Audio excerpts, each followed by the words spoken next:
नमस्कार, स्वागत आहे माझ्या यूट्यूब चॅनलवरती। आज करायची आहे सुकटीची चटणी। ही बघा, ही सुकट आहे। सगळ्यात अगोदर ही सुकट आपल्याला निवडून घ्यायची अशी। त्याच्यात कधी कधी छोटाले मासे किंवा काही कचरा वगैरे असतो। ही स्वच्छ आहे, तरी पण हे असे काढून घ्यायचे छोटाले मासे। ह्या सुकटीच्या चटणीसाठी वेगळं काही लागणार नाही। ह्याला जवळा सुकट असे नाव आहेत। तर एक कांदा कट करून घेतलाय मी। हे बघा, हे एवढा कांदा। टोमॅटो आवडत असलं तर टोमॅटो टाकू शकतात। मी फक्त कांदाच टाकणार आहे। आणि मसाल्यातले म्हणलं तर आपलं जास्त काही नाही, मीठ, तिखट, तेल असंच लागणार आहे। सगळ्यात अगोदर गॅस चालू करून तवा गरम करून घ्यायचा। आता तवा गरम झालाय, तेल टाकून घ्यायचं।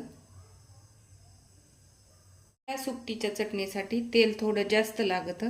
आता तेल गरम झालं की कांदा टाकून घ्यायचा। तव्यावर कांदा परतेपर्यंत ही सुकट ती व्यवस्थित धुवून घ्यायची आपल्याला। धुतल्यामुळं त्याच्यात जर माती काही असलं तर खाली राहते। छान अशी हाताने भिजवून घेऊन ही बघा अशी काढून घ्यायची।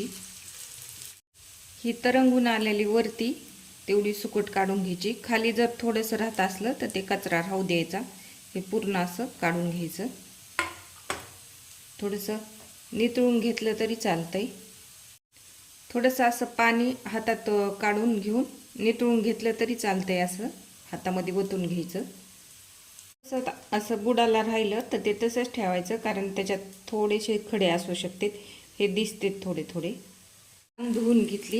आता कांदा पण लाल झाला, त्या कांद्यामध्ये टाकून घ्यायची आणि छान परतून घ्यायची। आता ही सुकट जितकी जास्त भाजली जाईल ना तितकी खायला छान लागते। त्याच्यामुळं कच्ची राहू द्यायची नाही। कच्ची राहिली तर वास मारती। मस्त अशी परतून घ्यायची।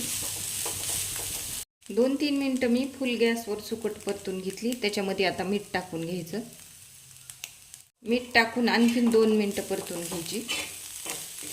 आता ह्या सुकटीचा कलर बदललाय, त्याच्यामध्ये लाल तिखट टाकून घ्यायचं। मिक्स करून घ्यायचं।